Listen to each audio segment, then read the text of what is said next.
Hi guys, welcome to our daily encounter.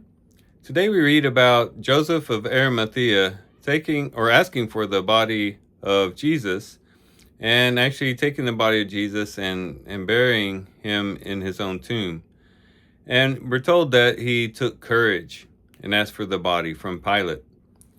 And this is a man who, for the most part, had been kind of under the radar. He had been kind of secretively a disciple of Jesus, or at least kind of was had some faith in what Jesus was doing. But it wasn't until Christ was crucified that he really took courage. We don't see him standing up during the trial for Jesus. We don't see him trying to sway the people against crucifying Jesus throughout the trials. But we do see him after Jesus is crucified taking courage to take the body of Christ and to give it a proper burial. And we can only walk away with this by thinking that it very well could be the case that it was the crucifixion of Christ that gave him the courage. After he saw that Jesus had died on the cross, he saw Jesus give his all.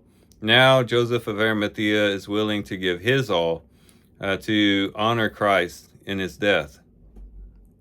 And this is something that might help us as we find ourselves challenged by giving our all to the Lord. Maybe sometimes we want to hold back because we don't want to be criticized, or we don't want to be maligned, or we don't want to be ostracized in the people that we are around.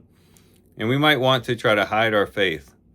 But just as Joseph of Arimathea took courage in seeing Jesus crucified, we too, by putting Jesus Christ crucified within our hearts and in our mind's eye, we can take up courage too to say, you know what, Jesus Christ died for me. He gave his all for me.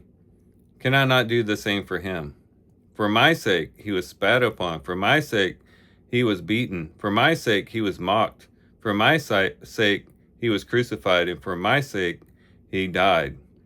Can I not do the same for him? And I believe that we would take much courage by keeping our eyes fixed on Christ crucified and remembering what he's done for us. And that will give us the courage that we need to give our all for him and to live the crucified life before him. So hopefully we'll be encouraged by this story of Joseph of Arimathea to fix our eyes on Christ, particularly Christ crucified, and gain courage from that to live our own crucified life, giving our all for him. So there's some things we can reflect on and think about as we do our reading today. With that, guys, I do thank you for watching the video today. Hope you guys have a great day. Love you guys. God bless.